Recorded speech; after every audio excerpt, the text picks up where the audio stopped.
Before we begin, tell me this: if the ground beneath your home could speak, what story would it tell? Where are you watching from tonight? And what hour finds you in this silence? Type it below. Let's see who among us is still awake when the dust remembers. The wind never truly stopped on the plains. It moved like something alive, curling around fence posts, slithering beneath the warped planks of the porch, whispering through the grass that clung desperately to the red Oklahoma soil. In the year 1892, that wind carried more than dust. It carried memory. It carried voices. Some swore they heard names in it, spoken low, drawn out heavy with grief. Others laughed it off, said the prairie just had its moods. But those who stayed long enough to listen claimed it wasn't the wind at all. It was the land breathing. They called this place the frontier, the edge of civilization, the promise of a new beginning. Men came with rifles and papers, women with children and hope stitched into their aprons. They were told that the land was empty, that it awaited their hands. To till it, that freedom itself lived somewhere between the furrows of an untouched field. But the land was never empty. It was old, scarred, and silent, for reasons no map could show. Beneath every stretch of prairie, beneath every claim staked and every cabin raised, lay centuries of burial grounds, treaties, broken prayers whispered into the soil and never answered. One photograph survives. From that year, a small, grainy print stored deep in an archive, the edges curled, the numbers barely legible. It shows a family standing before a log cabin beneath a pale, merciless sun. A father with a hat too large for his head, a mother with a child balanced on her hip. A grandmother sitting off to the side with her gaze fixed somewhere far beyond the camera. Their faces are still unsmiling, but not in the way people posed for photographs back then. There's something else in their eyes. A kind of quiet strain. The caption reads simply, Homestead hash. 217 Oklahoma Territory. Weeks after this image was taken, every soul in that photograph vanished. No one saw them leave. No wagon tracks led away. When the next wagon train passed through, they found the cabin door ajar, swinging on its hinges with the rhythm of the wind. A table stood set for dinner plates, cups, a half loaf of bread turned hard and pale. The fire in the stove was ash gray, as if it had died only hours before. A doll lay on the floor, its porcelain face cracked, one eye missing. Outside, the soil had been disturbed, but not by footsteps. Instead, a circle had been drawn perfectly round, made of ash salt, and something dark that had seeped deep into the dirt. The local paper printed a brief notice: family missing, presumed relocated due to drought. But the locals didn't believe that. The sheriff, a man named Elmer Pike, rode out to see for himself. His horse stopped dead at the edge of the property, nostrils flaring, trembling, like it sensed something its rider couldn't. Pike dismounted and took a few steps forward. He later wrote in his field report a line that would outlive him. It felt as though the ground itself was watching, for months after rumors spread through the nearby town of Guthrie.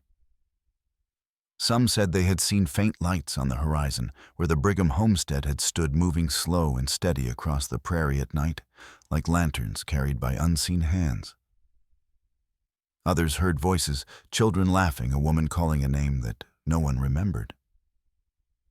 The old people, the ones who had lived here before the lines were drawn and the deeds were issued, whispered that the Brighams had built on sacred ground land that belonged not to them, nor to any government, but to the spirits who had been forced into the earth generations before. They called it the Whispering Prairie. According to Missouri elders, that land was once a burial mound flattened by settlers' plows during the land run of 1889. They said each blade that turned that soil released something bound there long before white men came. Something that had waited patient and unseen until the last trespass. When the wind turns, one elder said, they walk again.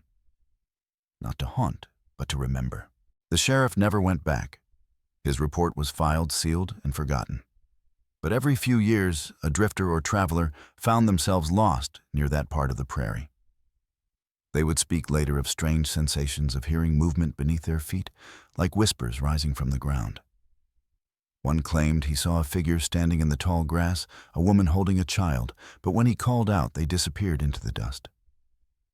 Another said he found a porcelain doll, half buried its cracked face, looking upward as if it had been waiting. By 1902, nature had reclaimed the place.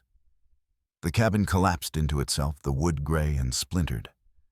No one staked a new claim. No one even marked the site on maps.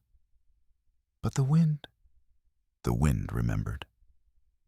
It still carried the faint scent of ash after storms, and on quiet nights, if you stood long enough under the moon, you might hear it the creak of a porch that no longer stood the rattle of a door on invisible hinges, and that same hollow laugh caught forever between worlds. The land gives, and the land takes. It feeds those who respect it, and buries those who forget whose bones lie beneath. In 1892, one family tried to make the earth their home. Instead, the earth made them part of its memory.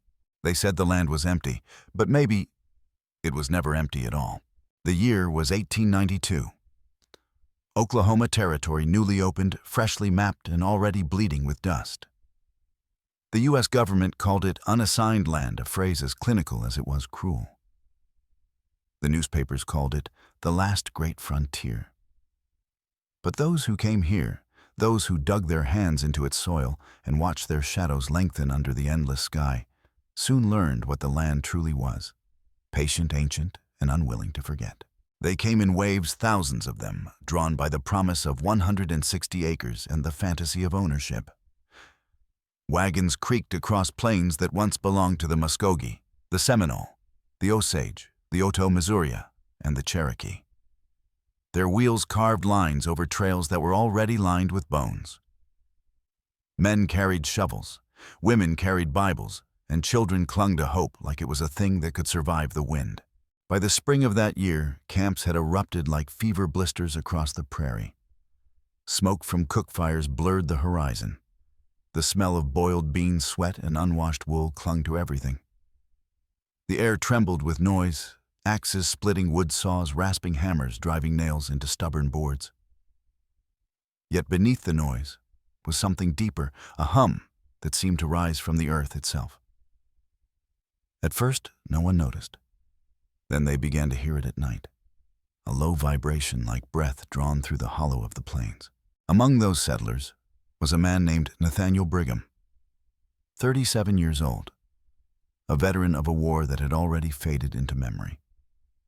He carried his past like a shadow, one he refused to speak of, one that followed him even here to the edge of the world. His wife Clara was younger by a decade, then quiet and deliberate, her voice soft but firm when she spoke. She was a woman of still waters and silent prayers, one who had learned early that endurance was its own form of faith.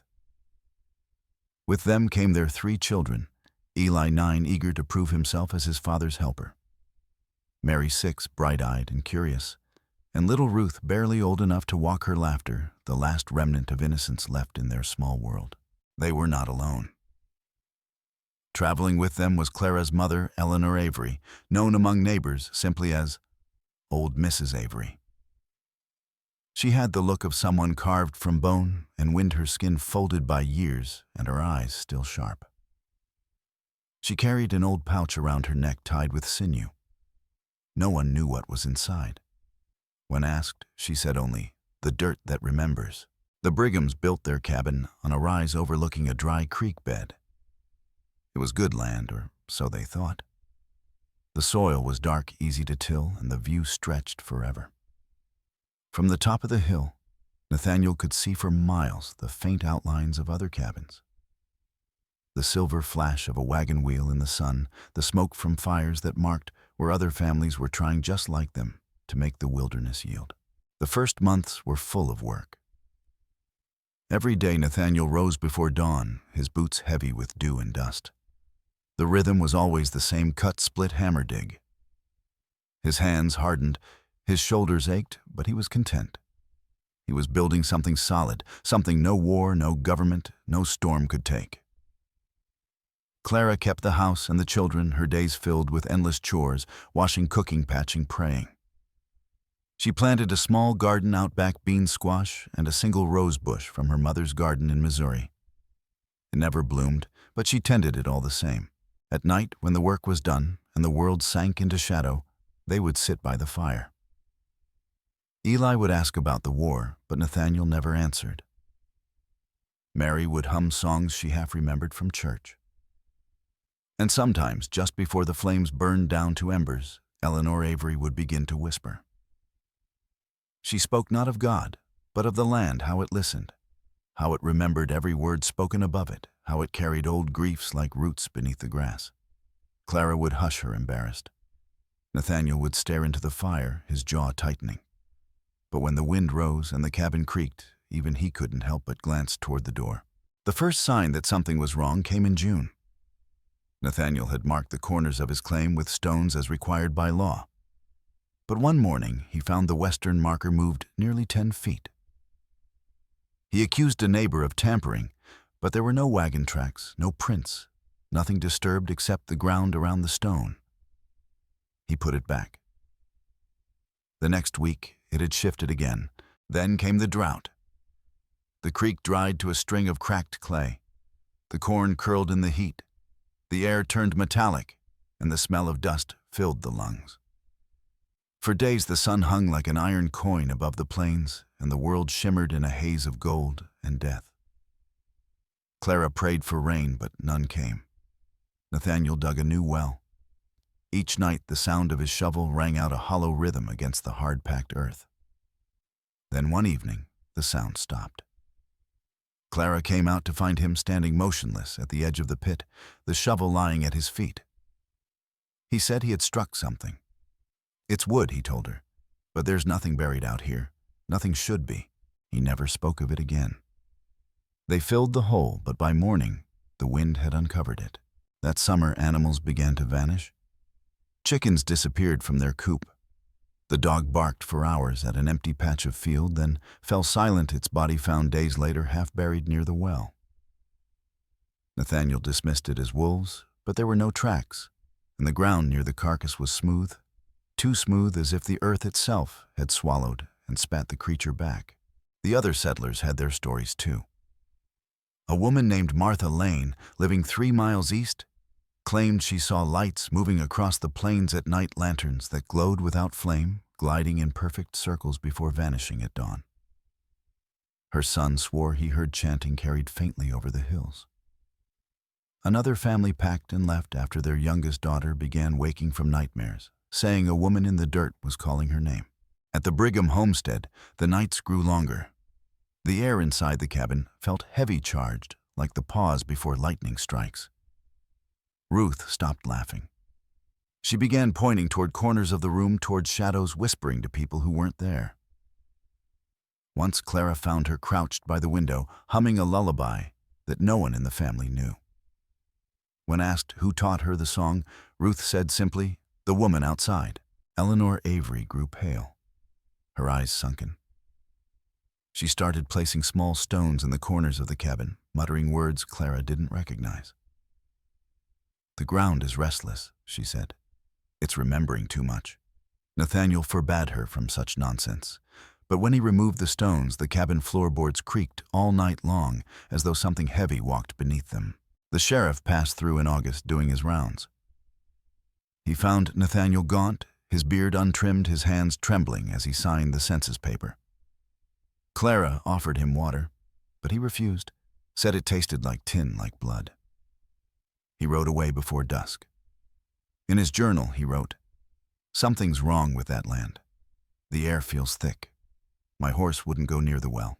The last letter from the Brighams arrived 2 weeks later at the post station in Guthrie.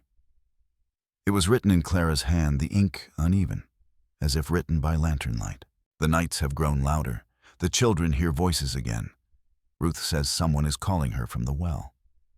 Nathaniel does not sleep. He says he feels the ground moving beneath him.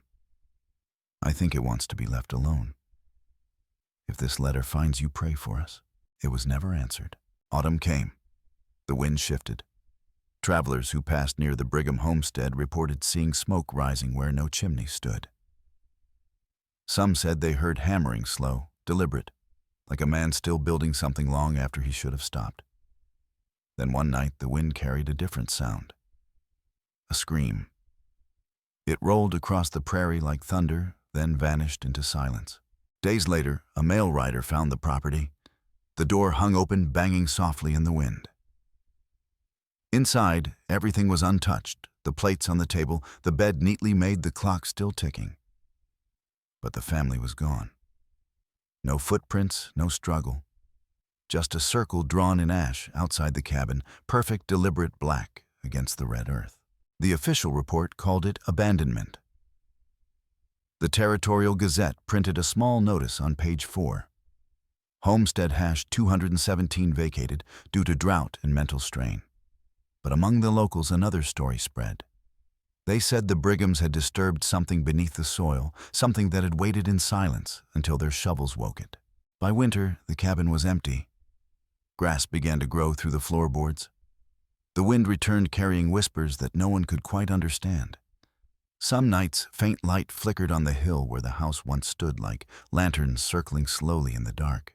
The Otoe, Missouri elders refused to go near it. They said the family had built upon a mound where their ancestors were once buried, long before treaties, before maps. The soil there, they said, was sacred. The name they gave it in their tongue meant the ground that breathes. Over the years, the Brigham story became legend. Farmers spoke of hearing voices in the wind when plowing near the site. Children dared each other to approach the ruins, but few did. The land remained unclaimed. No crops ever grew there again. And in the archives of the Oklahoma Land Office, a note appeared beside claim hash 217, do not issue patent. Protected ground. The handwriting was unfamiliar. No clerk admitted to writing it. By 1910, the homestead was gone, entirely swallowed by grass erased by rain. Only the foundation stones remained half-sunken, covered in moss. But travelers who passed by on calm days said the air still carried a sound. A faint hum rising from beneath their boots, like the earth remembering a song it once knew. The Brighams had come to claim the land, but the land had claimed them instead. Fade to long aerial shot, vast prairie golden, and endless winds sweeping over it like waves. The narrator's voice drops to a whisper. History records names. The land records everything else. And in the Oklahoma Territory of 1892, the earth was still keeping score. There are records, fragile, yellowed, but real, filed neatly in a box deep inside the Oklahoma Land Office, under a label that reads, Disputed Claims, 1891, 1894. The ink has bled, the handwriting faded, but one name still stands clear. Bryce, Brigham Nathaniel T. Next to it in the margin, a note in smaller script. Claim withdrawn, family presumed relocated. No further correspondence. Yet the ledger tells a different story. The signature is missing. The line that should show the return of the deed is blank. And beside it, faint but visible beneath layers of pencil and erasure, are words written in another hand. Sacred boundary, non-issuable. That phrase shouldn't exist in a land record. There was no legal term for sacred boundary. Yet it appears again in two other files, one for a family named Harris, another for a widow named Lane. Both claims sat within 5 miles of the Brigham homestead. Both were abandoned without explanation. The official explanation was drought. But the drought came later. What came first were the disappearances, the slow, quiet unraveling of settlers who claimed land that refused to be claimed. The local paper, the Territorial Gazette, mentioned it only once in a half-column buried near the back pages. Reports continue from the western sections of the county of strange disturbances, lights seen at night, animals found mutilated, and families departing in haste, leaving their belongings behind. Sheriff Pike attributes this to exhaustion and the influence of heat upon the mind. No follow-up was ever printed, but letters did exist. They were written by Clara Brigham herself, fragments that survived only because her younger sister kept them hidden. One of them, dated July 28, 1892, reads, I can hear the ground breathe. Not like thunder, not like wind, something slower like it draws air into itself. Mother says it's the bones. Nathaniel won't listen. He keeps digging. Another dated just days later. The nights are not empty. We hear footsteps outside after dark, but when Nathaniel goes out, there's nothing. Ruth says she saw a man in the field standing by the stones. But when I looked, there were no footprints, only the soil pressed flat as if something heavy had lain there. These letters, now brittle and brown, are part of the historical record. But the rest, the unspoken parts, live in another archive, one never kept by the state. Among the Otoe, Missouri stories of the Whispering Prairie had existed long before the Brighams arrived. The elders spoke of a place east of the Red Fork River where the wind would not cross, a place where the soil sank slightly underfoot, soft even in drought. It was said that generations ago, when the Otoe and Missouri still roamed the region freely, they buried their dead there, not as individuals, but as a people together. Each burial was marked with a circle drawn in ash and soil.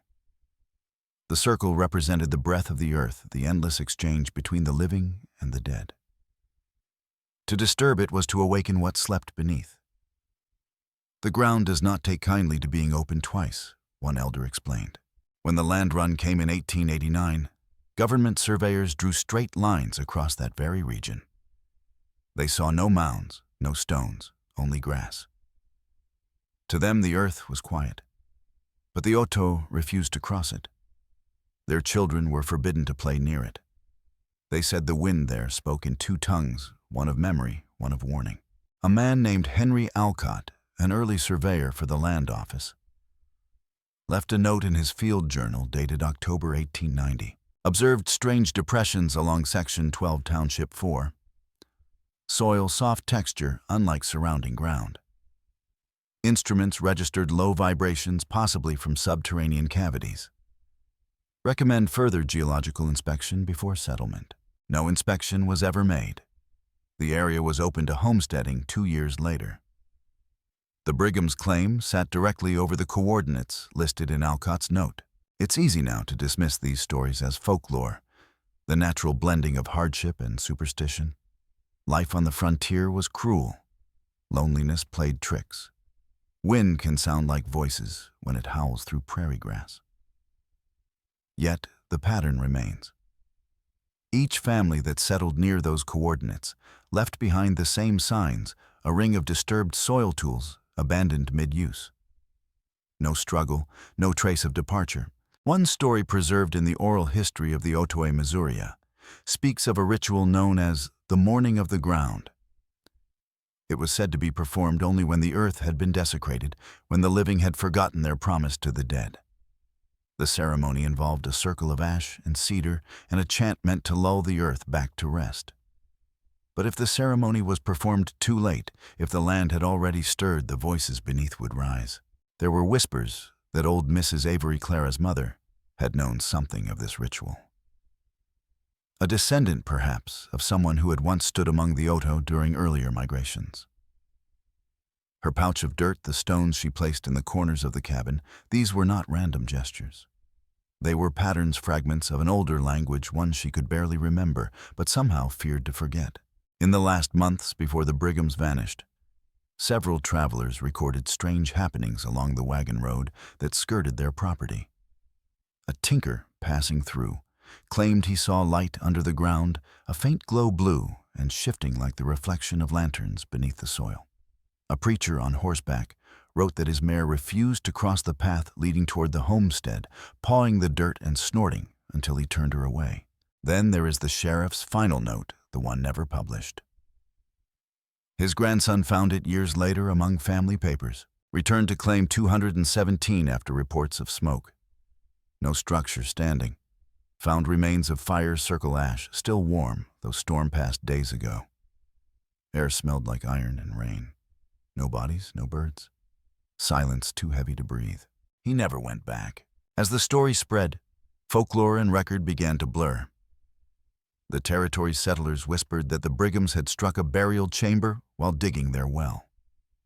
Some said Nathaniel had found bones and refused to stop. Others claimed he'd unearthed something far older, wood beams fused with clay a chamber that hummed when struck. But there is no mention of any chamber in the official logs. No excavation noted, no report filed. And yet, 2 decades later, during the 1913 drought, a group of oil prospectors stumbled upon the same stretch of land. Their drilling equipment jammed just beneath the surface, hitting what they described as hollow ground. They found a cavity roughly circular 12 feet across, and within it, shards of pottery mixed with fragments of human bone. The bones were unlike any they had seen before. Thin, fragile, bleached to near translucence. When touched, they crumbled to powder. The crew sealed the site and moved on. Within a week, their camp burned to the ground. No cause was determined. In native retellings, the land's reaction was inevitable. The earth, one elder said, remembers where it has been opened. It calls back those who opened it. The legend that grew from this became known as the Circle of Return. It was said that when a person dies upon land that is not truly theirs, the wind will take their last breath and bury it back where they began. The circle closes, and their echo lingers until the ground releases it. To settlers, it was a ghost story.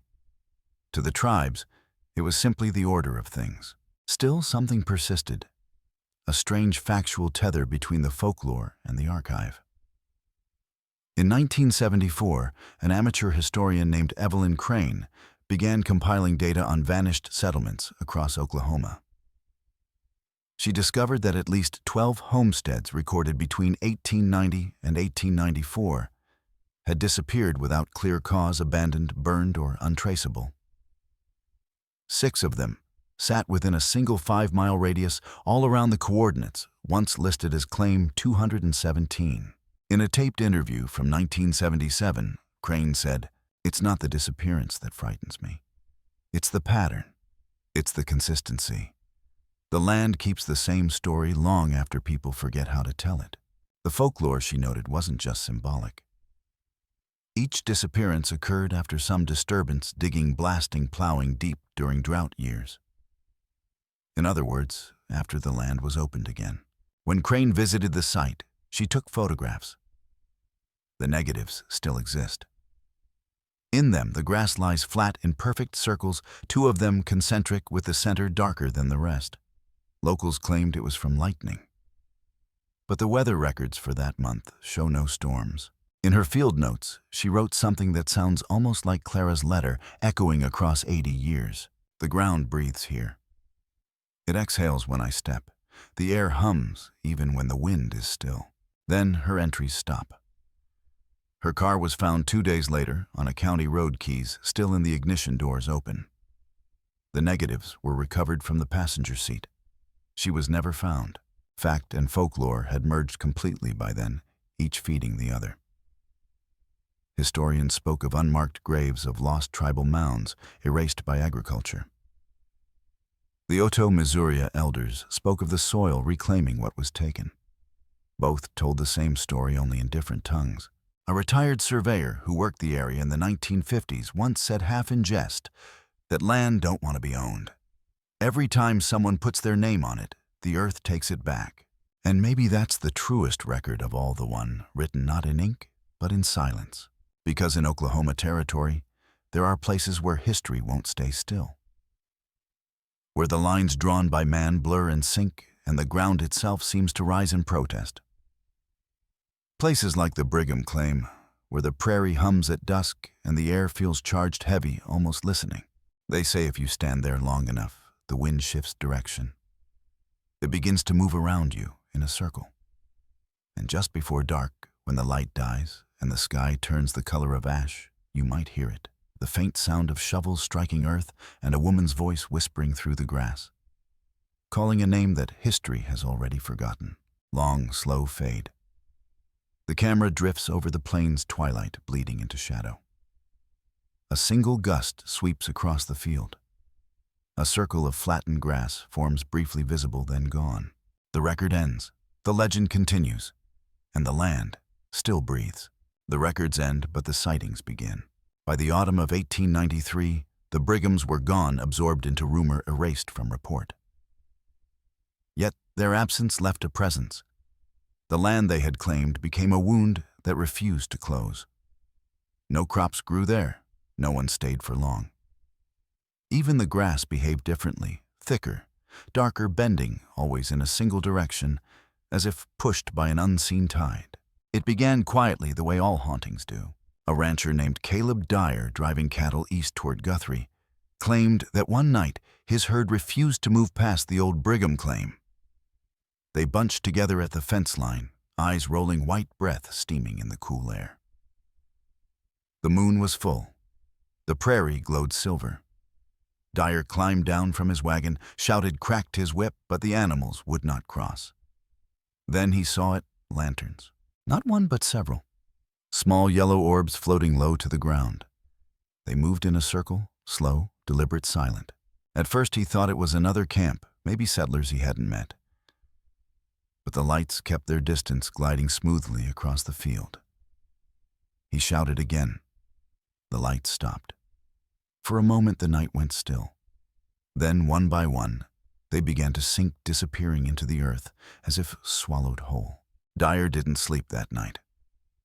The next morning he found his cattle scattered, several missing, and a ring of burned grass where the lights had been. When he touched the center of the circle, the soil was warm.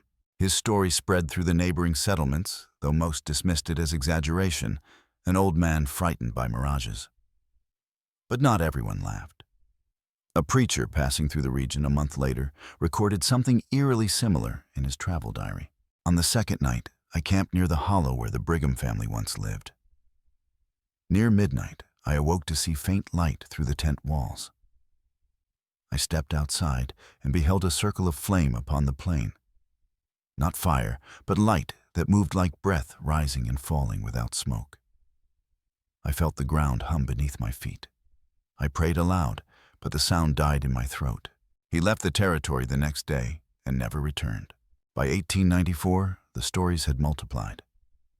Lanterns moving in circles, footsteps heard where no one walked, the faint laughter of children drifting over the prairie at night. A prospector who tried to dig a well nearby claimed the soil began to tremble under his hands. He fled before finishing. His tools were found the next morning, half buried in ash. The sheriff's office, now under a man named William Pike, the son of the original investigator, received multiple complaints, but refused to act. "Superstition breeds trouble," he wrote. "The prairie has its noises. Let the wind be wind." But the wind didn't stop. And then people began to disappear again. In the spring of 1895, a mail carrier named Samuel Crichton vanished along the Guthrie Red Fork route. His horse was found grazing, harness still attached. His satchel lay beside the old Brigham trail, torn open, letters scattered. Among them was a sheet of paper, blank on one side, but on the other, faintly marked with what looked like soot. A ring, perfect, unbroken, drawn with a single stroke. Over the next decade, more names joined his. 2 trappers, a surveyor, and a pair of newlyweds traveling to Texas. None were seen again. Each disappearance occurred within miles of the same point. The Gazette stopped reporting them. The locals stopped talking. And yet the stories endured, passed in whispers across generations, surviving drought, war, and memory itself. The pattern remained: lights, circles, silence, the earth reclaiming its own. By the 1930s, the area was nearly forgotten, a patch of land left untouched by the Dust Bowl that swallowed the rest of Oklahoma. While crops failed across the plains, the soil there remained strangely untouched, dark, moist, alive. Photographs taken by WPA field agents show a stark contrast, the land around it cracked and pale, while the old Brigham grounds shimmered almost black under the sun. No one could explain it. Locals revived the old name then, the Circle of Return. In 1934, a farmer named George Keaton built a fence around the area, hoping to graze cattle there. He never finished. Within a week, his animals refused to feed. The following Sunday, his youngest daughter woke screaming. She said she dreamed of people walking through their yard, faces covered in ash, their feet leaving no prints. Keaton tore the fence down and left before harvest. 2 years later, a group of migrant workers set up camp near the same site. One of them, a young man named Luis Ortega, kept a diary. His entries begin like any other notes about weather, wages, loneliness. Then in late August, the tone changes. The air here is strange. No birds. The dogs howl all night. I saw lights again, small yellow like candles, moving across the field. They make no sound. The ground under my bed shakes when they come. Jose says it's the dead returning. I think he's right. His final entry is dated September 3rd. It reads only, "The circle is almost complete." He was never heard from again. By the 1950s, the legend had become an obsession for folklorists and paranormal researchers. Articles appeared in small journals, often dismissed as rural myth. But in 1958, an Air Force mapping crew conducting low-altitude photography recorded something unexpected in infrared. The old Brigham site emitted unusual heat signatures, perfect concentric rings that pulsed faintly as if alive. The images were classified and stored at Tinker Air Force Base. A copy of one photograph leaked decades later shows what appears to be a spiral 8 circles, widening outward, centered on a single dark point. Scientists attributed it to geological anomalies. But one researcher off the record said the temperature pattern was inconsistent with any natural cause. Meanwhile, those who lived near the area continued to report strange phenomena. Radios crackled with whispers when tuned near the old boundary. Engines stalled without reason. Travelers described feeling watched, as though the prairie itself had eyes. In 1966, 2 teenagers from Guthrie drove out to the site on a dare. Their car was found the next morning, engine still running, headlights on. The boys were gone. In the dust beside the car, drawn with a stick, was a circle unfinished, the final arc trailing off toward the horizon. The police called it a runaway case. But old men in town nodded knowingly. The land called them, one said. And they answered. As the 20th century wore on, the story deepened into legend, but fragments of truth continued to surface. A geologist from Tulsa University, Dr. James Holleran, conducted soil tests in 1972. He found traces of high magnetic content, as if lightning had struck repeatedly in the same place. Yet, weather archives showed no storms for over a century. When he published his findings, he included a peculiar detail. When standing at the site, the compass needle spins in slow circles, always clockwise. The field extends approximately 40 feet in radius. In his personal notes, however, notes later discovered among his belongings after his death, he wrote something different.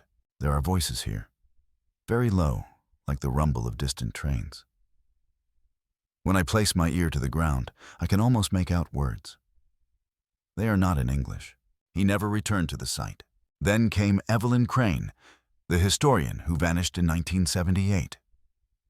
Her disappearance reawakened the legend. Reporters flooded Guthrie searching for clues. Her camera, found on the passenger seat of her car, contained a final photograph. It showed nothing but grass, but in the far distance, faintly visible through the film grain, were lights, lanterns forming a ring. Witnesses claimed that during the search, strange things occurred. Compass needles reversed, batteries drained, dogs refused to bark. One deputy swore he saw a figure standing in the grass, tall, motionless eyes reflecting light like glass. When he looked again, it was gone. Folklore scholars began to notice the same pattern repeated in native accounts across centuries, the earth drawing circles, reclaiming what had been taken. The circle of return was not just a name, it was a cycle. Each time the land was disturbed, the pattern began anew. The Otoe, Missouri storytellers described it this way. When the ground is wounded, it calls out. First softly, then louder. If no one listens, it gathers the breath of all who walk upon it, weaving them into one circle. In that circle, time folds. The past breathes again, and the living forget which side they belong to. That passage was recorded by anthropologist Joseph Kinney in 1939, decades before the modern incidents. When asked what the circle truly meant, the elder replied, "It is not punishment, it is memory." By the early 1980s, locals began reporting what they called echo storms, periodic vibrations in the ground, followed by flashes of light resembling lanterns. Some said they saw figures walking inside the circles of light, silhouettes of people from another century, faces pale, eyes hollow. The reports came mostly at dusk, when the wind was still and the air thick with dust. A man named Roy Parker, who lived nearby, recorded one such incident on a handheld camera in 1982. The footage is grainy, the horizon barely visible, but there, moving slowly across the field, are spheres of light. 9 of them. They orbit each other in silence, before collapsing inward and vanishing in a single pulse. The tape ends with Parker's voice whispering, "They're digging." When interviewed years later, Parker said the lights appeared whenever the air felt heavy with memory. He described the sensation of pressure in his chest, like being underwater, followed by the faint sound of metal striking earth. Archaeologists later attempted a dig at the site to investigate the soil composition. They lasted less than 2 days. Tools broke, compasses failed. One worker collapsed, claiming he couldn't breathe, like the air's too thick, he said. The lead archaeologist called it hysteria, yet his notes mentioned something stranger. At precisely 2:17 p.m., a vibration occurred beneath the West Trench. Instruments registered a resonance frequency similar to a heartbeat. Soil temperature increased by 6 degrees. The shape of the trench viewed from above formed a curved part of a perfect circle. The dig was abandoned. Over time, even the skeptics began to admit that something, whatever it was, had settled deep into that ground. The legend said it was the Brighams. The historians said it was seismic activity. The elders said it was both. The living and the dead share the same room, one of them told a visiting journalist. You just don't always see who else is sitting there. And so the pattern continued. Lanterns, circles, disappearances. Always the same. Always returning. Even now, satellite imagery of that region shows anomalies, rings in the vegetation, faint but symmetrical. Scientists blame irrigation runoff, though there are no farms nearby. Those who visit claim their phones lose signal, their watches slow. Some say that if you stand exactly in the center of the field at sunset, the air vibrates, not violently but rhythmically, like a heartbeat buried beneath the soil. On still nights, locals still report the lights. They rise one by one, yellow, then white, then faint blue, forming a circle over the grass. No one knows how long they stay. Some say minutes, others swear it's hours. The lights fade only when the wind picks up, scattering dust through the air like smoke from an unseen fire. Once in 2010, a storm chaser filming near the region captured something extraordinary. An arc of lightning striking the ground in a perfect circle. The footage went viral for a day before it was dismissed as digital artifacting. But those who knew the story of the Brighams recognized the pattern. The circle had returned. It is said that every 40 years, the land calls back those who've forgotten. That the circle closes once again, sealing the memory, renewing the silence. And if you go there, if you stand in that windless field where the grass bends inward and the air hums low, you might hear it too. The faint clatter of a shovel, the whisper of a woman's voice, the sound of footsteps walking in a circle that never ends. The prairie keeps its promises, and it keeps its dead. Fade to black. A long-distant sound, a heartbeat beneath the wind. Then faintly, a child's laughter carried across the plains. The century turned, and the Brigham story slipped quietly into legend.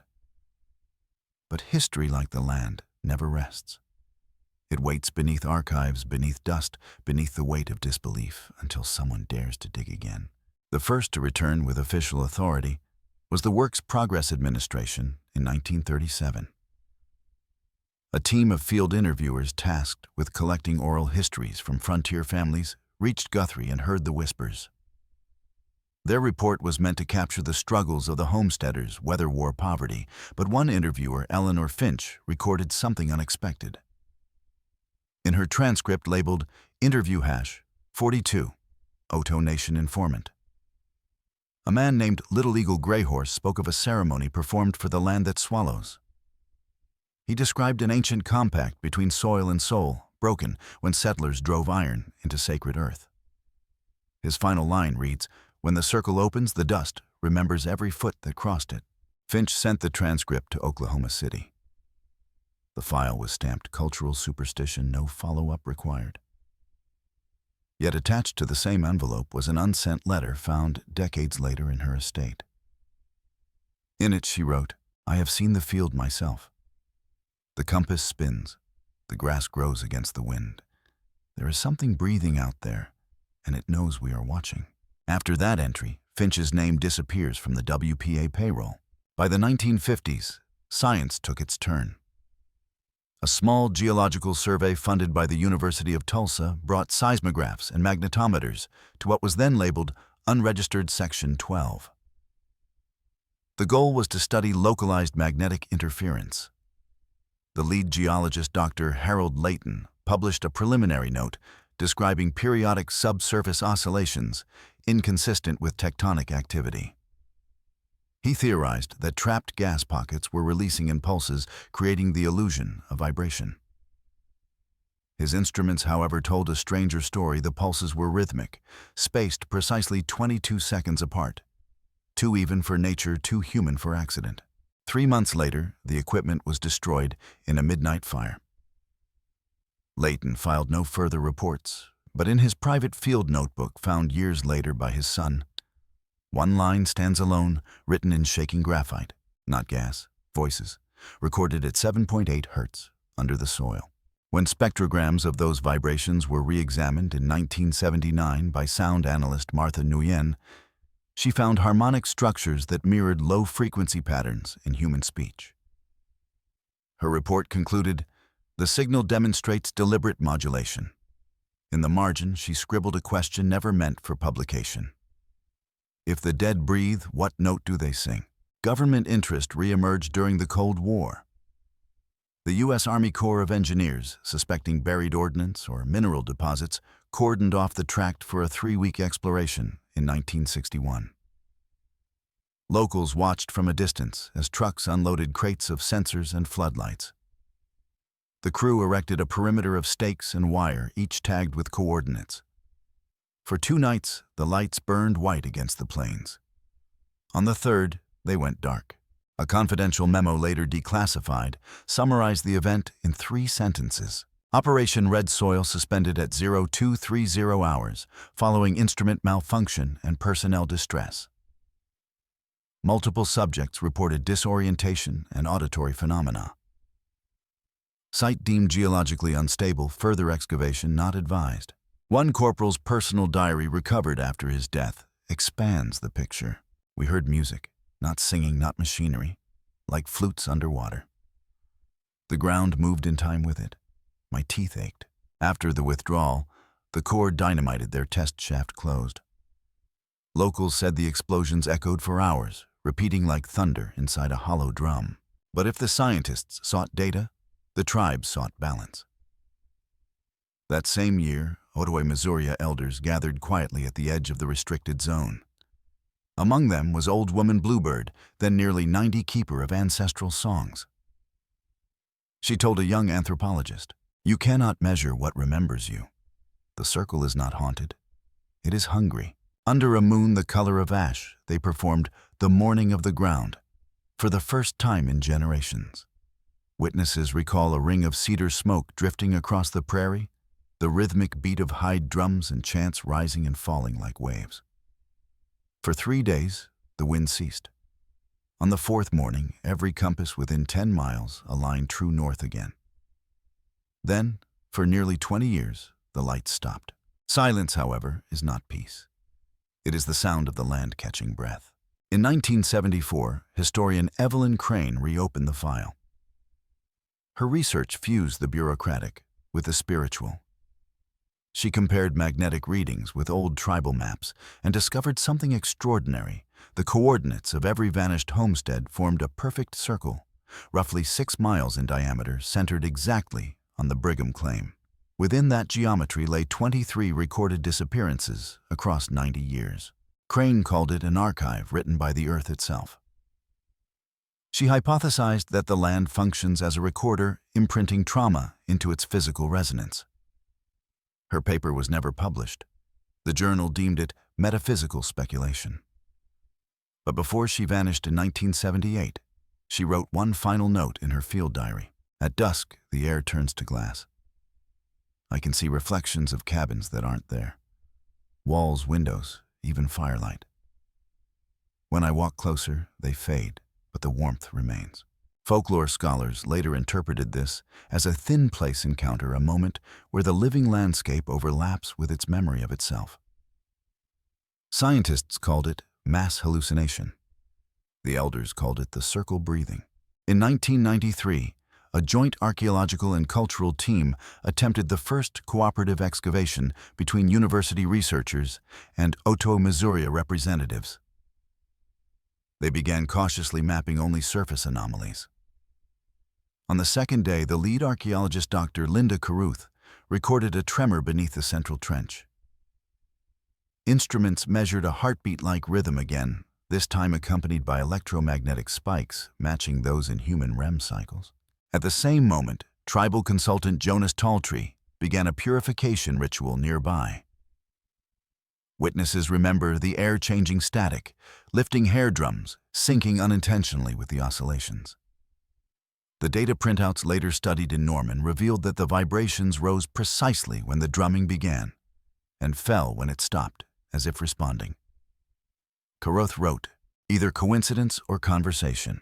That night, a storm formed abruptly above the site, though forecasts predicted clear skies.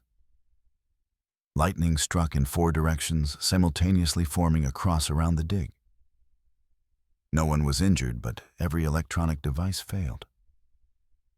In the chaos, Talltree stood motionless in the rain, chanting softly. When asked later what he saw, he replied, "Not saw, heard." They asked to be left alone. The project ended the next day. The 20th century closed with satellites and scanners, each new eye returning to the same mystery. NASA's Landsat imagery from 1999 detected circular vegetation growth consistent with subsurface moisture retention, but only during months surrounding the equinox.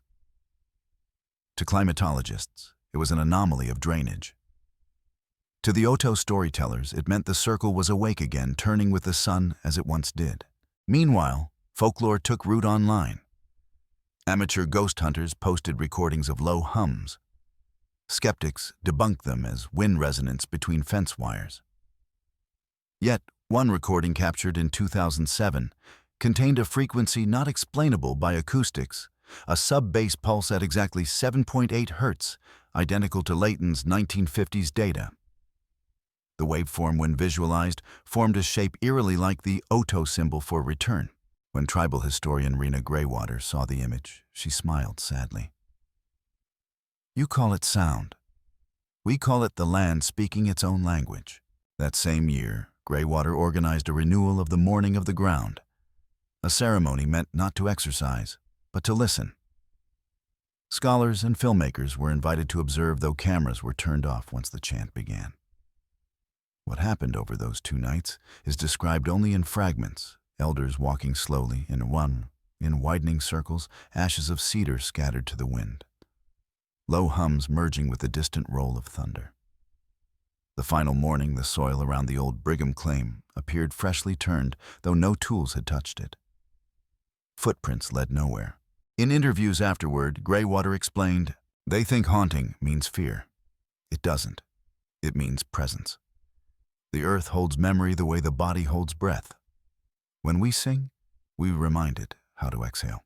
She pointed to the horizon, where heat shimmered like a mirage. "Every sound you make is borrowed. One day the ground will give it back." Science kept trying to translate. In 2011, geophysicist Dr. Hollis Baird deployed ground-penetrating radar.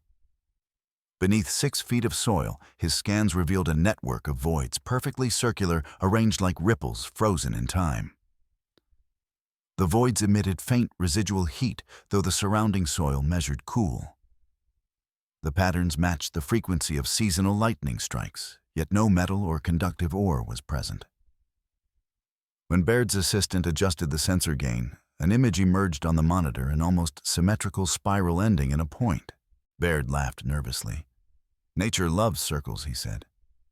But his field log betrays another reaction. When we shut the generator, the screen stayed lit for 3 seconds. A line of light moving counterclockwise like something watching itself.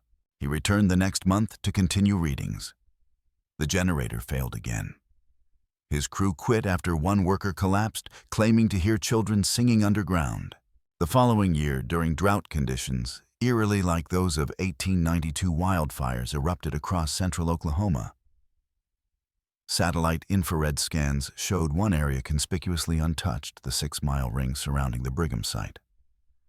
The fire skirted it entirely, bending like a river around stone. Reporters called it a miracle. The Oto called it a memory fire. Remembers its birthplace, they said. It knows where it first learned hunger. Within days of the fire's end, residents of Guthrie began reporting low tremors again. Windows rattled. Dogs howled. And on a windless night in June, drivers along County Road 4 saw lights rising from the field. 9 lanterns golden, revolving slowly before fading. Cell phone footage exists, blurry but undeniable. The timestamp reads 02:17 a.m., the same hour recorded in Dr. Carruth's 1993 tremor report. Coincidence, perhaps, or repetition? The circle had opened once more. The convergence of science and spirit reached its most striking form in 2016, when sound engineers from the University of Colorado, collaborating with Oto singers, attempted to map the frequency of ceremonial drums onto the geological vibration pattern. To their astonishment, the 2 waveforms aligned perfectly, each crest, meeting trough, each pulse completing the other. When played simultaneously, the interference canceled out completely silence. One researcher, overwhelmed, murmured, "It's like the earth stopped breathing." Greywater corrected him gently, "No, it's resting." That recording, titled "The Circle Sleeps," now rests in the tribal archive. Never released, publicly played only once each year on the autumn equinox. Listeners describe feeling pressure in the chest, tears without reason, a sense of vastness, as if standing beneath endless sky. As modern instruments reached their limit, only the story remained. Every measurement, magnetic, seismic, acoustic, pointed not toward explanation, but toward relationship, a dialogue between memory and disturbance. Each time human curiosity broke the soil, the response came light sound absence. Each time respect replaced intrusion, the field fell quiet again. The circle, it seemed, was both boundary and bridge. In 2019, a final expedition combined both worlds. Scientists arrived with drones and LiDAR. Elders came with songs. Together they walked the perimeter at dusk. As the drones traced arcs overhead, their infrared beams painted invisible lines across the grass. Down below, the singers moved counterclockwise, their voices low, steady, ancestral. When the chants reached their last refrain, every drone lost signal simultaneously. The monitors went black, then glowed faintly with static, forming for less than a second a ring of light. When power returned, the equipment recorded nothing. But those present swear the air vibrated like a held note, neither heard nor felt, only known. The expedition's final communique reads, "Data inconclusive. Phenomenon localized. Recommend site remain undisturbed under joint tribal stewardship. The boundary is real, whether material or metaphoric." The Otoa called it a treaty of silence. For the first time since 1892, the land was officially left alone. And yet, silence is only the surface. At night, wind still threads through that hollow, carrying a hum too low for microphones, but clear to the human body. Travelers who rest there report lucid dreams, cabins, intact fields green, a family standing by the door. Always the same faces, always the same stillness. When they wake, the air tastes faintly of iron and rain. Historians argue over meaning. Geologists debate magnetism. Storytellers simply listen. Because what remains at the heart of the Brigham field is not proof, but pattern, a perfect circle drawn again and again by forces neither wholly natural nor wholly divine. The elders say the circle is breathing in. The scientists say the ground is resonating. Perhaps both are true. Perhaps they are the same truth seen through different languages, one spoken in formulas, the other in smoke.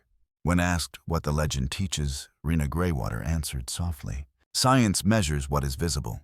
Ceremony measures what endures. Between them lies memory, and memory is alive."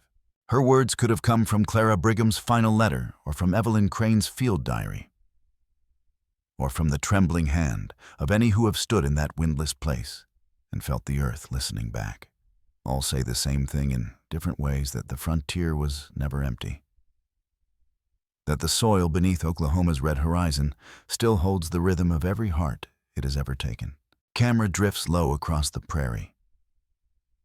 The setting sun turns the grass to gold.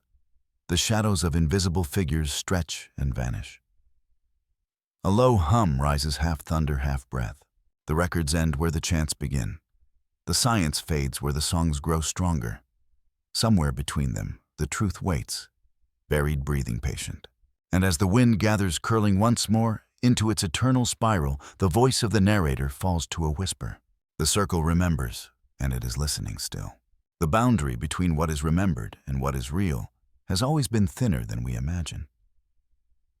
For more than a century, the story of the Brighams has lingered, half buried, half believed, an echo trapped between pages and prayer. But echoes, when they find the right air, become voices again. And in the Oklahoma plains, the air itself has learned how to speak. It began quietly in the autumn of 2020, a drought year like 1892. The heat came early. The rain refused to fall. The fields shimmered under a glassy haze, and the wind went still, unnaturally still, as if waiting. The Oto-Missouri Nation, now co-stewards of the protected land, noticed it first. Their elders spoke of the change in the soil's tone, the way it sounded hollow when walked upon. At night, the younger members reported low vibrations, like the distant roll of thunder that never came. No storms, no machinery, no cause. Then one evening near the autumn equinox, the hum deepened. It wasn't a sound. It was a presence felt in the bones behind the ribs under the skin. Sensors from the Oklahoma Geological Survey recorded it too, a low-frequency resonance, 7.8 hertz, lasting exactly 9 minutes and 40 seconds. The same pattern that Dr. Layton had measured 70 years earlier. The same frequency the Oto drums once carried in their morning songs. To the scientists, it was a seismic pulse, an unexplained vibration through non-tectonic soil. To the elders, it was the land exhaling. And to those who stood there that night, it was both. Among them was Rena Greywater, now in her 70s, wrapped in a shawl embroidered with concentric rings. She stood beside a small team of researchers, including Dr. Hollis Baird, the geophysicist who had once scanned the site. Together, they watched the horizon bleed red under a dying sun. At 8:17 p.m., the first light appeared, a single sphere low to the ground, pulsing faintly like the ember of a buried fire. Then another, and another, until 9 lanterns glowed across the field, forming a perfect circle. Baird's instruments registered temperature spikes, electromagnetic surges, fluctuations that made his laptop hum. Greywater said nothing. She simply began to sing. The sound was low, breathy, almost a hum, rising and falling in rhythm with the lights. Each note seemed to feed them. Their glow strengthened, pulsing in time. Baird looked at his meters, each one spiking exactly when her voice peaked, dropping in the pauses. He whispered, "It's resonating." But the word didn't feel enough. What was happening was not measurement, it was conversation. Then came the wind. Soft at first, spiraling inward from the edges of the circle, carrying with it the faint scent of rain and iron. Baird's compass began to spin. Cameras froze. Drones lost signal. The circle brightened. The hum deepened, 7.8 hertz, climbing toward 8, then 9. The air trembled. And through that trembling came something else. It's a faint sound buried inside the hum metal striking earth. Then another sound, lighter, rhythmic, like the creak of wood, the slam of a door, the echo of footsteps in a cabin long gone. Every microphone picked it up. Every recording failed, after 12 seconds. What remained was the silence that followed, thick, charged, alive. Greywater turned slowly toward Baird. "They're not haunting us," she said. "They're finishing what we started." He didn't understand, at least not yet. But he would. The next morning, they returned to find the soil changed. A ring of darkened earth 10 feet wide circled the site where the lights had appeared. In the center, the ground was disturbed as though something had pressed upward from below, not dug down. The pattern matched historical aerial photos from 1958 and the magnetometer images from 2011, but this time, the formation was visible to the naked eye. Baird knelt, brushed the surface with his hand, and froze.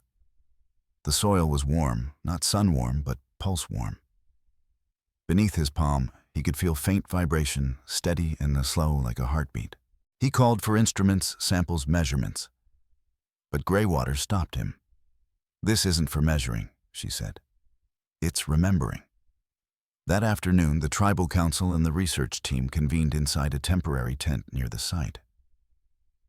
They debated what to do. The scientists wanted to dig a shallow core just enough to understand. The elders refused. To dig was to reopen what had already healed. The argument grew tense quiet, then broke into uneasy silence. Finally, Greywater proposed a middle path. "Let the land speak first," she said. "Then decide if you still wish to listen." That night, under a sky heavy with stars, they performed a hybrid ceremony, part experiment, part ritual. Baird set up seismic sensors in a ring mirroring the lantern formation, each calibrated to detect movement as small as a heartbeat. Greywater's people brought cedar branches, drums, and small bowls of ash mixed with river clay, the same blend once used in the mourning of the ground. When the chanting began, the instruments reacted instantly. The earth hummed not beneath them, but with them. The waveforms rippled outward, meeting in perfect interference patterns that canceled into silence. A silence so deep it pressed against their eardrums like pressure at the bottom of the sea. Then faintly out of that silence came voices, not loud, not human.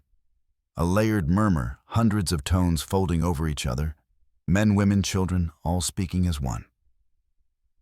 Baird's sensors translated them into frequency spikes, organized, repeating patterned. He didn't need to translate the words. He could feel them. Each syllable was a breath, each breath a name. One of the younger researchers fainted. Another wept. The chant continued until the voices faded, until the field stilled, until the stars themselves seemed to hold their breath. When it was done, Greywater said only, "Now you know why we never called it cursed." The following days blurred into something that defied categories. The recordings from that night, when analyzed, showed anomalies beyond reason. At precise intervals, the frequencies aligned with archival audio from Clara Brigham's surviving letters, her inked handwriting digitally translated into waveform. When the waveforms were layered, they matched perfectly. The land's hum had reproduced her writing's rhythm, the same number of words, the same pattern of pauses. Her final letter, "The nights have grown louder," was no longer just text. It was sound. The earth had been reading it back. For the scientists, this was data beyond imagination. A geological archive, a literal echo of history embedded in soil. For the Oto, it was confirmation of what they had always known, that memory is matter and matter remembers. And then something stranger still. Within a week, the vibrations returned, brief, shallow tremors that traced outward from the Brigham field across miles of prairie. Sensors placed along the pattern detected a perfect spiral of movement, as though the circle itself had begun to breathe again, each pulse carrying fragments of sound. Not voices this time, but music, an undercurrent, like strings plucked in deep water. Baird realized that the frequencies followed a mathematical progression identical to the spacing of cedar drums in the mourning of the ground. It was in every sense a duet between science and spirit. Each pulse mirrored both earth responding to song, responding to earth. When the pattern stabilized, Greywater stepped into the circle. She closed her eyes, lifted her hands, and whispered something too soft to hear. Then she stopped. Her face went still. When she spoke again, her voice was not her own. "They are not gone," she said quietly. "They built their house inside the breath of the world. When you speak their names, the wind carries it back to them." The temperature in the field dropped 10 degrees. Every instrument failed simultaneously. For 13 seconds, the sound returned: the hum, the footsteps, the laughter of children, the creak of a door. Then silence. Greywater collapsed. When she awoke, she said she'd seen them. Nathaniel, Clara, the children, and the old woman standing where their cabin had once been. Faces calm, not ghosts, but echoes repeating the moment before disappearance. They weren't trapped, she said. They were remembering. Baird's field notes that night are nearly illegible, the handwriting shaky lines breaking between disbelief and wonder. He wrote, "If consciousness is vibration, if the body is frequency, then death is not silence, it's a different wavelength." The Brighams didn't vanish. They changed resonance. The land is their instrument. 3 weeks later, a storm unlike any other swept across the plains. No lightning, no thunder, only rain that seemed to fall, upward mist rising from the soil instead of descending. Witnesses described it as breathing fog. The next morning, the entire 6-mile circle glistened, as though wet, though no rain had touched the surrounding land. Drones scanning the area recorded faint heat signatures beneath the surface, moving, shifting, forming outlines like foundations. Walls and roads long vanished. For a moment, the ghost of a town seemed to rise through the mist cabin's fences a well. Then it was gone. When the images were analyzed, frame by frame, one structure stood out, a small, rectangular form at the circle's heart, matching precisely the Brigham cabin's recorded dimensions. The past had not returned. It had never left. After that, the government closed the site again, officially citing ecological preservation. Unofficially, it had become sacred ground once more. A joint stewardship was established between the Otoe Missouri Nation and the Oklahoma Historical Commission. No more instruments, no more drilling. Only silence and observation. Yet silence does not mean stillness. Visitors who come during the equinox report hearing faint whispers when standing in the circle, always the same phrase carried by the wind in broken syllables. The dust remembers. Those words appear now in every retelling carved onto the memorial marker at the site's edge. Baird refused further interviews. He retired quietly, his last published paper bearing only a single line beneath the abstract memory has a frequency. Greywater passed 2 years later. Her ashes were scattered at the circle's center. That night, residents miles away saw lights, 9 lanterns golden, revolving slowly before dissolving into darkness. The event marked a quiet reconciliation between the two worlds that had warred for understanding the empirical and the spiritual. No longer separate, they had merged into something else, a recognition that the boundaries between matter and meaning are thinner than dust. In the years since others have come, historians, dreamers, believers, skeptics, and each leaves changed. Some bring instruments, others prayers. All speak of the same sensation, a pulse beneath their feet, a rhythm that syncs with their own heartbeat. When they leave, the pulse fades. But for a few days afterward, they dream of the Brighams standing in their doorway, faces warm light flickering behind them. Sometimes the old woman turns and whispers something no one can quite remember upon waking. So what happened to them? Were they consumed by myth, buried by superstition, erased by history's thirst for explanation? Or did they find what the frontier could never give, peace with the land they once tried to own? The answer lives somewhere between frequencies, between the hum of the earth and the silence that follows, between the last sound a human ear can hear and the first vibration the soil will carry forever. Maybe the Brighams never vanished at all. Maybe they became what the Otoe call the remembering ones, those who dissolve into the breath of the world and wait there endless for the living to listen. The circle is not curse or miracle. It is continuity, a bridge made not of stone or wood, but of resonance, Every name spoken, every step taken, every voice carried by wind adds one more layer to its shape. A geometry of belonging, a living archive written in dust and breath. And on nights when the air is still and the ground warm beneath your feet, you might feel it too, that steady rhythm rising through the soles, threading up through the spine. Whispering in a language older than words. You are standing on memory, and memory is alive. ChatGPT, Danoi, the land is quiet again. After every storm, after every hum, after every echo, there is always a stillness. Not peace exactly, just the kind of silence that feels like it's holding its breath.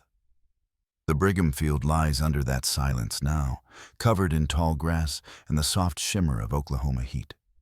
The wind moves differently here.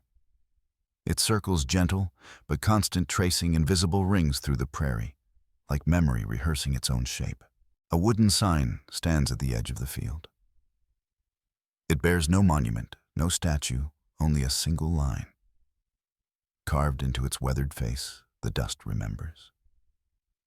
Visitors come stand for a while and leave without knowing why the words stay with them. Most never notice that the grass inside the circle bends against the wind. For decades, the land has been left untouched. The Otoy Missouri Nation tends it quietly as one would tend both a wound and a shrine. Each year they walk the perimeter at dawn, scattering cedar ash and whispering the names of those who have vanished. They never cross into the center, except on the equinox, when day and night balance perfectly, when the air feels thin and time itself seems to hesitate. The Oklahoma Historical Commission maintains the fence and the marker. From time to time, scientists still arrive with instruments hoping to catch the Earth's pulse again. Their devices never last long. Batteries die, compasses spin, drones refuse to fly directly over the center. One technician once joked, maybe it just doesn't want to be seen. No one laughed. Years pass, but the field still hums. Environmental physicists mapping soil conductivity find circular patterns repeating across the plains, perfect rings that pulse every 20 years. When plotted, the lines spiral outward from the Brigham coordinates, mirroring ancient burial mounds that once dotted the land. The same geometry, the same rhythm, the same quiet insistence that nothing ever truly ends. In 2034, a thunderstorm rolled through northern Oklahoma. 3 lightning bolts struck the ground in perfect symmetry, each impact landing exactly on the old circle's edge. Satellite images showed the field glowing for 13 seconds, then fading to black. The next morning, the signpost had split neatly down the center, yet the carved words, "The dust remembers," remained intact, untouched.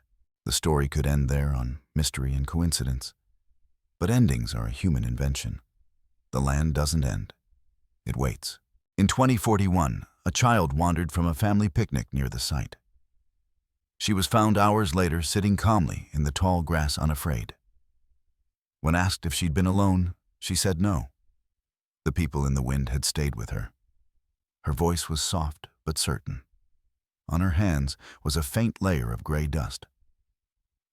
Later, her school drawing showed a small cabin, a woman holding a baby, and 9 yellow lights floating above the roof. Her teacher thought it was imagination. Her grandmother did not. Over time, the legend grew quieter, not forgotten but woven into local life. Writers, musicians, and scholars called it many things: the circle of return, the homesteader's echo, the field that listens. The last name came from Rena Graywater herself, 2 months before she passed.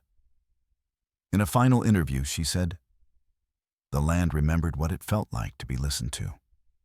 That's all any of us want." Her ashes rest at the circle's center. Every autumn, a cluster of white prairie flowers blooms there, only there no matter how dry the season. Botanists call it coincidence. The Otoe call it gratitude. Today, the Brigham story appears in textbooks and university lectures. Historians analyze it as a crossroads between science and spirit. Students debate whether memory can live inside matter. They quote from Clara Brigham's last letter, "The nights have grown louder. They wonder what she meant. Out in the field itself, there is no need to wonder. The answer is in the wind. At dusk, the air still hums a soft vibration that rises through the soles of your feet and settles somewhere behind your ribs. It isn't a sound so much as a reminder. The pulse of the earth, steady and low breathing just below human hearing. Some say the Brighams never vanished, that they live in that rhythm woven into the heartbeat of the prairie. The scientists call it resonance. The Oto call it remembering. Maybe both are true. If you stand there long enough, the difference between your own pulse and the Earth's begins to blur. The hum threads up through your spine and into your chest. You feel lighter. You feel watched, but not in fear, only in recognition.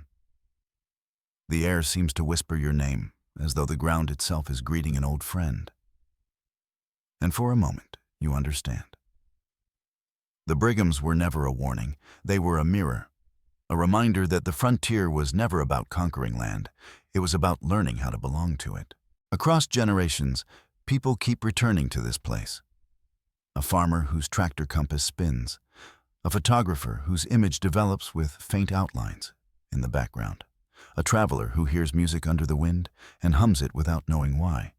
The pattern holds the living cross paths with the remembered, and the circle tightens just a little more. The Oto say the land will wake again when it feels forgotten. Until then, it sleeps lightly. When it wakes, it will not bring fear, only memory. Because history never stays buried. It breathes beneath our steps, waiting for us to slow down long enough to hear it. The camera rises slowly above the prairie. The light dims. The grass sways. The hum fades into a heartbeat, soft and steady. Then a voice, calm, measured, almost a whisper, speaks through the wind. You've just heard a file from a circle not yet closed. A pause, the sound of air moving through grass. The faint clink of a metal latch, maybe a door swinging somewhere far away. Remember this, the voice continues. The dust beneath your feet has memory. Every word you speak, every breath you take becomes part of it. So tread lightly, listen deeply, and when you leave only silence. The land will take care of the rest.